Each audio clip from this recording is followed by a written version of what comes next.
Commander Kovacs of the Zeth'rai Dominion leaned against the polished obsidian table in the officer's lounge, his scaled appendage wrapped around a container of fermented nectar. The other elite soldiers of the 7th Subjugation Fleet gathered around, their mandibles clicking in amusement. So this human, this soft, fragile creature actually believed they could outmaneuver 3 of our assault craft? Kovacs's secondary eyes blinked in rhythm with his laughter. Their bones snap when we merely look at them. The gathered officers chittered their agreement. They had conquered 17 star systems in the past cycle. Humans would be the 18th species to fall before their technological superiority. War hero Ril'Nar remained silent at the edge of the gathering, his battle-scarred carapace reflecting the dim light. As supreme tactical commander of the fleet and the most decorated warrior in the Dominion's history, his silence was noticed. "You disagree, Supreme Commander?" Kovacs's voice held a challenge. Ril'Nar's 4 primary eyes narrowed. "I've faced humans." The room fell silent. "Not these humans," continued Kovacs dismissively. "These are primitive. They've barely left their gravity well." "I faced humans on Proxima Centauri," said Ril'Nar. "They were even more primitive then. We lost 16,000 warriors in the first engagement." The silence deepened. "But the historical archives say Proxima Centauri was an uninhabitable." "The archives were altered," interrupted Ril'Nar. "By my request. For the good of the Dominion." He moved to the center of the gathering, his voice dropping to a near whisper. "Let me tell you what humans truly are." Captain Alexandra Novak stared at the holographic display as 12 massive Zeth'rai warships entered Earth's orbit. She'd spent the last 15 years of her life preparing for this moment ever since humanity's outpost on Proxima Centauri B had gone silent, with only a single transmission warning of what was coming. The command center of Orbital Defense Station Aegis hummed with controlled panic as tactical officers processed incoming data. Earth had unified under the United Earth Defense Force after the Proxima incident, pooling resources into defense technology, but they were still hopelessly outmatched.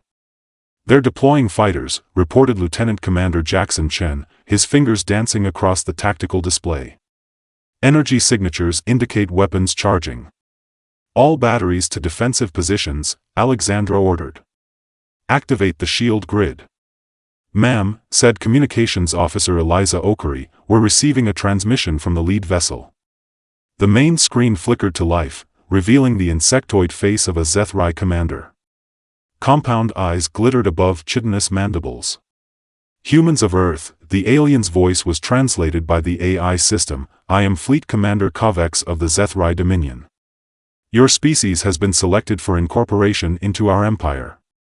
Resistance will result in regrettable but necessary biomass reduction. You have 1 planetary rotation to surrender." The transmission ended. Alexandra's grip tightened on the edge of her console. "What's the status of Operation Prometheus?" "Final preparations underway," Jackson replied. "Dr. Chaudhry reports 89% completion. Tell her she has 12 hours. And get me the Secretary General." As Alexandra turned to leave, she caught Jackson's worried expression. "We knew this day would come, XO, she said quietly. "Now we find out if we've prepared enough." Jackson nodded. 1 ship against 12. "No," Alexandra corrected him. 1 species against extinction. In the cavernous assembly bay of the Luna shipyards, Dr. Samira Chaudhry stood before humanity's last hope.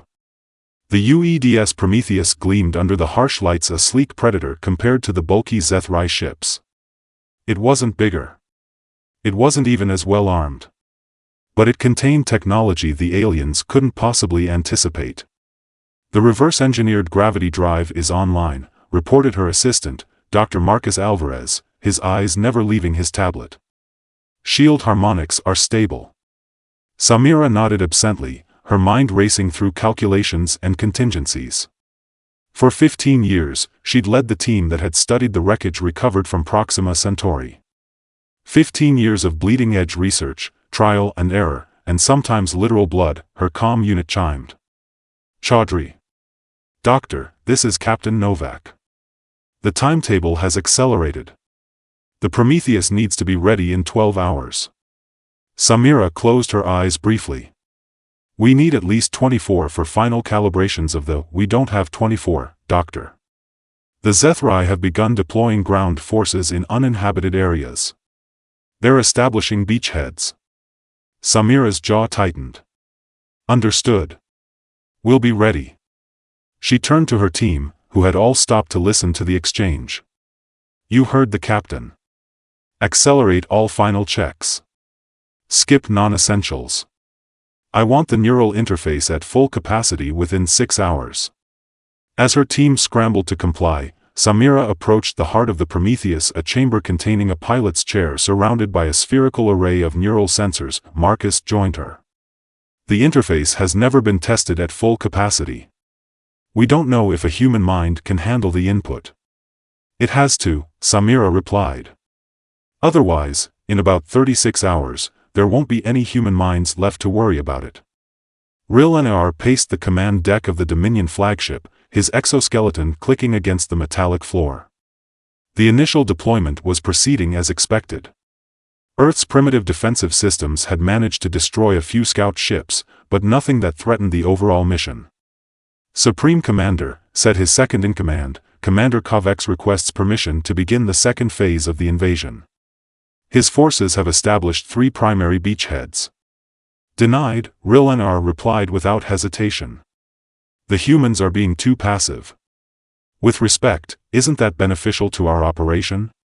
When have humans ever been passive in the face of extinction? Ril'Nar's primary eyes narrowed. They're planning something. Increase scanning frequencies across all spectrums and deploy additional orbital sentries. Yes, Supreme Commander. Ril'Nar moved to the observation port, gazing down at the blue-green world below. Memories of Proxima Centauri flooded back, the screams of his warriors as human guerrilla fighters detonated nuclear devices within their own settlements rather than allow them to be captured. The horrifying adaptability as humans modified Zeth'rai weapons to use against their creators. What are you planning? He murmured to the planet below. Alexandra strapped herself into the neural interface chair aboard the Prometheus. Technicians swarmed around her, attaching sensors to her temples and the base of her skull. The interface will connect directly with your central nervous system, Samira explained, checking readings on her tablet. Your brain will essentially become the ship's brain. Reaction times will be nearly instantaneous. And the risks? Alexandra asked, though she already knew the answer. Samira met her gaze. Neural overload is possible. If too much data streams in at once. My brain fries. Got it. Alexandra managed a tight smile. Better than the alternative. The ship's AI activated, its neutral voice filling the chamber. Neural interface initializing. Calibrating to host physiology. Alexandra felt a tingling sensation at the base of her skull that quickly spread throughout her body. Then came the flood sensor data, system status, weapons capabilities all pouring directly into her consciousness. She gasped as her awareness expanded exponentially. She could feel the ship around her like an extension of her own body. Its sensors became her eyes, its engines her limbs. Captain? Samira's voice seemed distant now. Are you all right? I'm more than all right, Alexandra whispered. I can feel everything. The ship, it's part of me. Neural synchronization at 97%, reported the AI. Exceeding projected parameters. Samira's eyes widened. That's impossible. The human brain shouldn't be able to process this much information simultaneously. Alexandra smiled. Maybe you underestimated what humans are capable of when survival is at stake. Her eyes, now glowing faintly with the neural connection, focused on Samira. Begin launch sequence. It's time to introduce ourselves to the Zeth'rai. The Prometheus launched from the dark side of the moon, its experimental gravity drive rendering it nearly invisible to conventional sensors. Alexandra, her consciousness merged with the ship, felt a thrill of power as they accelerated toward Earth orbit. Approaching Zeth'rai fleet, she announced to her small crew Jackson at Tactical and Eliza monitoring communications. They haven't detected us yet. Weapons are hot, Jackson confirmed. Targeting systems locked on the nearest destroyer. Alexandra felt a moment of doubt. The Prometheus was advanced, but it was still just one ship against an armada. Their plan relied on surprise and technology that might not work as intended. Then she remembered the images from Proxima Centauri, the colony burning, civilians slaughtered, all because humanity wasn't prepared. They were prepared now. Execute attack pattern Alpha, she ordered. Let's show them what humans can do. The Prometheus surged forward, gravity drive disengaging as they unleashed their first salvo quantum-tipped missiles that phased partially out of normal spacetime, bypassing the Zeth'rai shields entirely before rematerializing inside their hull. The destroyer erupted in a spectacular explosion that illuminated the darkness of space. Direct hit, Jackson exclaimed. Their shields never even registered the attack. Through the ship sensors, Alexandra detected the Zeth'rai fleet scrambling to respond, their formation breaking as they tried to locate the source of the attack. They're confused, she said. Hit 2 more before they can regroup. Target their command and communication systems. The Prometheus danced through space, its human-AI hybrid mind calculating trajectories and attack vectors faster than any conventional computer could. 2 more Zeth'rai vessels erupted in flames before the aliens could mount an effective defense. They're launching fighters, Eliza reported. Hundreds of them. Alexandra smiled. Exactly as we anticipated. Jackson, deploy the drones. The Prometheus released a swarm of small, autonomous combat drones, each containing a rudimentary quantum processor modeled after the neural interface Alexandra was using. The drones accelerated toward the incoming fighters, their movements unpredictable and chaotic. On the Zeth'rai flagship, Ril'Nar watched in growing horror as the tactical display showed his fighters being decimated by the human drones. Impossible, Kovacs muttered beside him. Their technology is primitive. How are they doing this? I told you, Ril'Nar responded. Never underestimate humans. He turned to his tactical officer. Bring all remaining ships into tight formation. Concentrate shield power and prepare for close-range combat. The Zeth'rai ships began to regroup, their superior numbers still giving them an advantage despite the surprising effectiveness of the human vessel. Alexandra observed the Zeth'rai maneuver through the Prometheus's sensors. They're adapting, she noted. Tightening their formation to present a unified defense. We can't take on their combined firepower, Jackson warned. The phase missiles work, but we don't have enough to destroy all of them. Alexandra considered their options. The neural interface allowed her to run complex simulations in seconds, projecting various attack strategies and their likely outcomes. None were promising against the consolidated Zeth'rai defense. Then she remembered something from the Proxima Centauri data, a peculiarity about Zeth'rai shield technology. Their shields operate on a harmonic frequency, she said.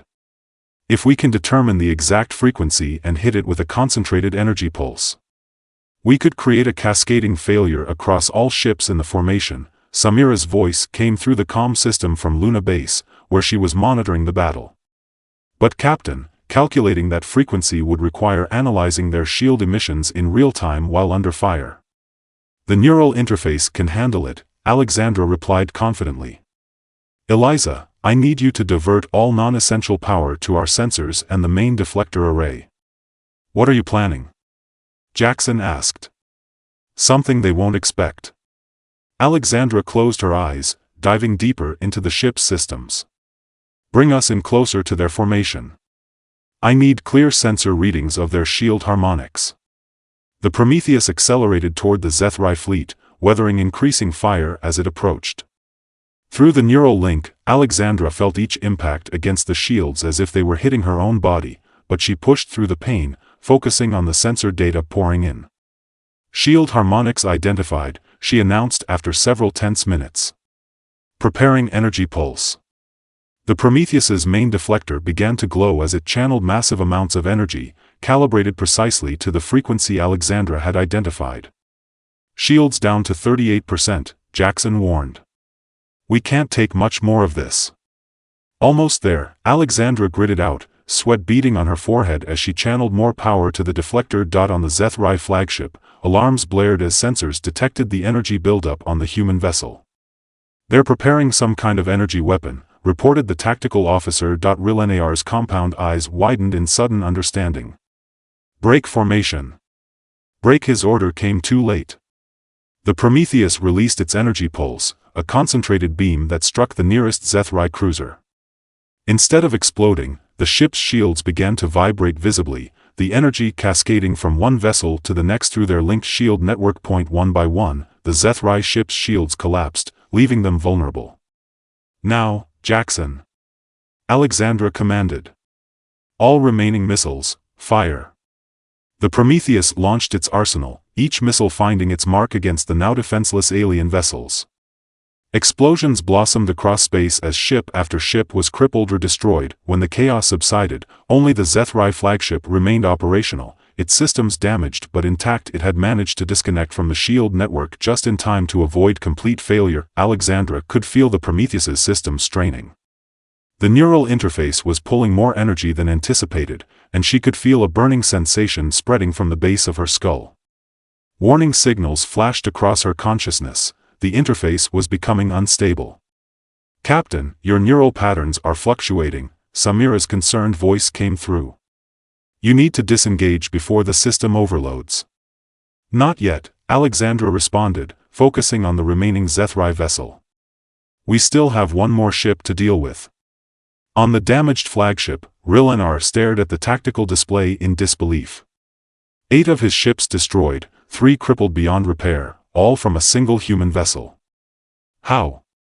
Kovacs demanded, his mandibles quivering in rage or fear, perhaps both. "How is this possible?" "I told you," Ril'Nar replied quietly. "This is what humans do. They adapt. They find weaknesses we didn't know existed. They turn our strength against us." "Supreme Commander," interrupted the communications officer, "we're receiving a transmission from the human vessel." Ril'Nar nodded. "Display it." The screen activated to show Alexandra Novak, her eyes glowing faintly with the neural interface connection. "This is Captain Alexandra Novak of the United Earth Defense Force. Your fleet has been neutralized." "Impressive, human," Ril'Nar responded. "But the Dominion spans hundreds of worlds. This is merely one fleet. More will come." "Perhaps," Alexandra acknowledged. "But now we know how to fight you. And we've just begun to adapt your technology to our purposes. The next fleet will face an entire armada of ships like the Prometheus, each piloted by a human mind." Ril'Nar felt a cold certainty settle over him. She wasn't bluffing. The memories of Proxima Centauri surfaced again, how quickly the humans had turned captured technology against them. "What are your terms?" he asked. "Withdraw your ground forces immediately. Return to your territory.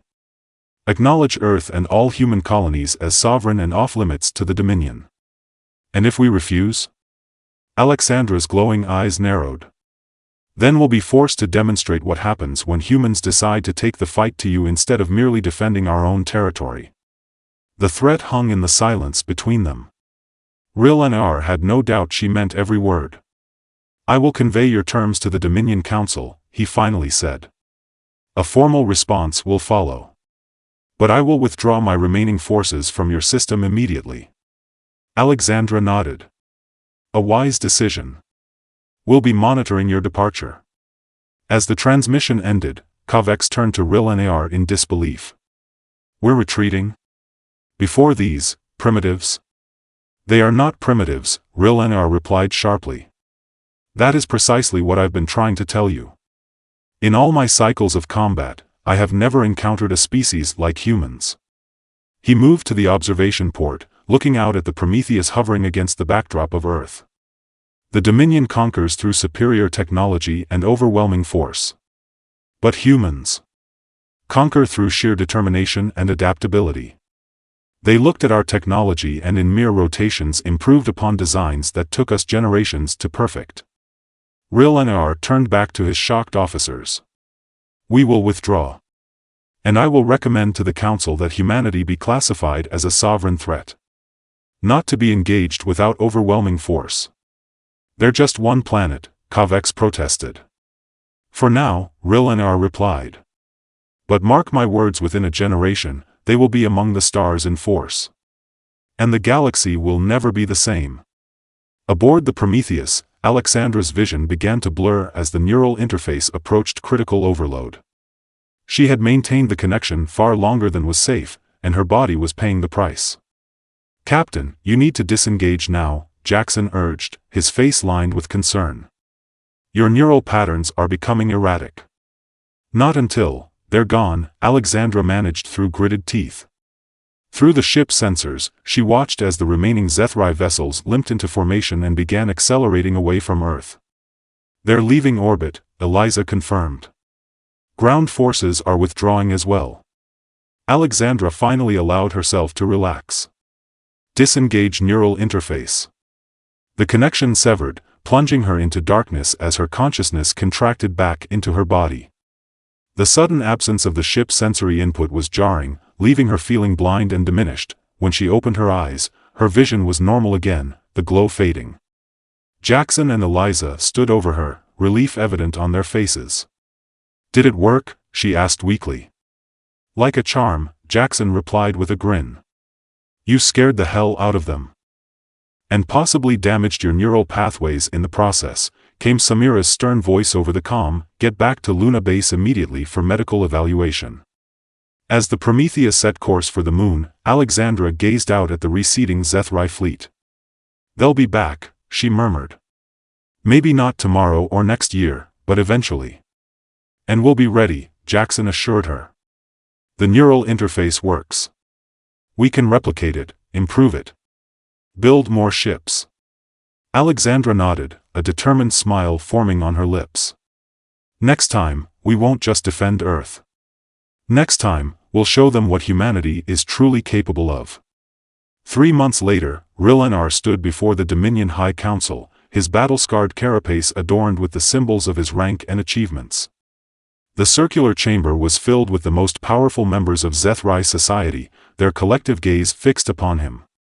"You recommend classifying humans as a sovereign threat?" The High Counselor's voice echoed through the chamber. "Based on the actions of a single vessel?" "I do, esteemed council," Ril'Nar replied firmly. "What I witnessed was not merely unexpected resistance. It was innovation beyond anything I've seen in centuries of warfare. Your report states that they somehow merged their consciousness with their ship systems," another counselor noted skeptically. "That sounds like superstition, not science." "I saw the evidence with my own eyes," Ril'Nar insisted. "Their ship moved with an organic precision no AI could achieve. And their adaptation of our shield harmonics technology should have taken decades to reverse engineer, not mere planetary rotations." The council chamber filled with chittering discussion as the members debated among themselves. Finally, the High Counselor raised an appendage for silence. "The Council acknowledges your experience and wisdom, Supreme Commander. We will classify humans as a potential threat requiring further observation. But we will not designate them a sovereign threat based on one encounter." Ril'Nar bowed his head in deference, but his mandibles clicked in frustration. "As the Council wills.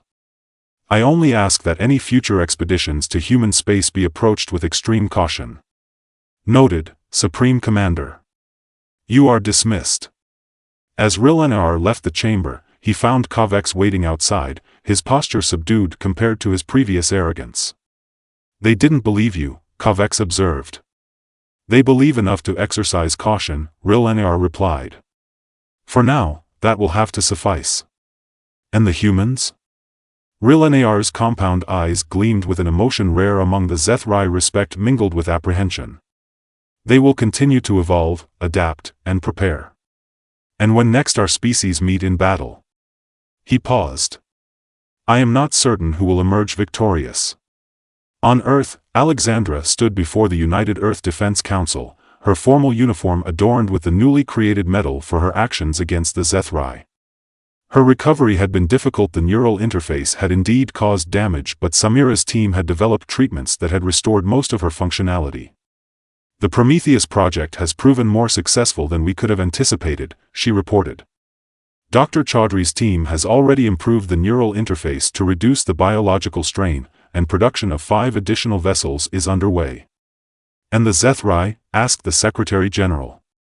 No sign of their return, but we shouldn't mistake withdrawal for surrender. They're assessing, planning. Next time, they'll come prepared for our tactics. So will we, affirmed the Secretary General. The United Governments of Earth have approved full funding for the expansion of the Defense Force. Colonies on Mars and Europa will begin producing components for our fleet within the month. Alexandra nodded. There's something else you should know. Based on the data we collected from their ships, we've determined that the Zeth'rai are just one of several advanced species in our galactic region. Some potentially friendly, others not so much. The council members exchanged concerned glances. What are you suggesting, Captain Novak? Alexandra stood straighter. That we don't just prepare to defend ourselves. We need to reach out. Find allies. The galaxy is larger and more dangerous than we imagined, but also filled with more opportunities. She gestured to a holographic display showing the Milky Way. Humanity has proven we can stand against one of the most formidable forces in our region of space. Imagine what we could accomplish if we venture further, learn more, and establish ourselves as a power to be respected, not just feared. The Secretary General studied her for a long moment before nodding. Prepare a detailed proposal, Captain. Or should I say, Admiral Novak. Alexandra blinked in surprise. The Defense Council voted unanimously this morning, the Secretary General explained with a smile. You'll be overseeing our new deep space exploration initiative alongside the defense program. We need someone who understands both the threats and possibilities waiting for us among the stars. As Alexandra left the council chamber, she paused at a large window overlooking the sprawling Defense Force headquarters. Beyond it, the first of many shipyards was already under construction, the skeleton of another Prometheus-class vessel taking shape. Humanity had faced extinction and emerged stronger. They had taken alien technology and improved upon it in ways its creators never imagined. And they had done what humans had always done best: adapted, evolved, and refused to accept defeat. The stars awaited, and this time, humanity would meet them not as vulnerable explorers, but as equals to whatever awaited them in the vast cosmic ocean. As if sensing her thoughts, Jackson appeared beside her, gazing up at the same view. Ready for what comes next? He asked. Alexandra smiled. We've only just begun.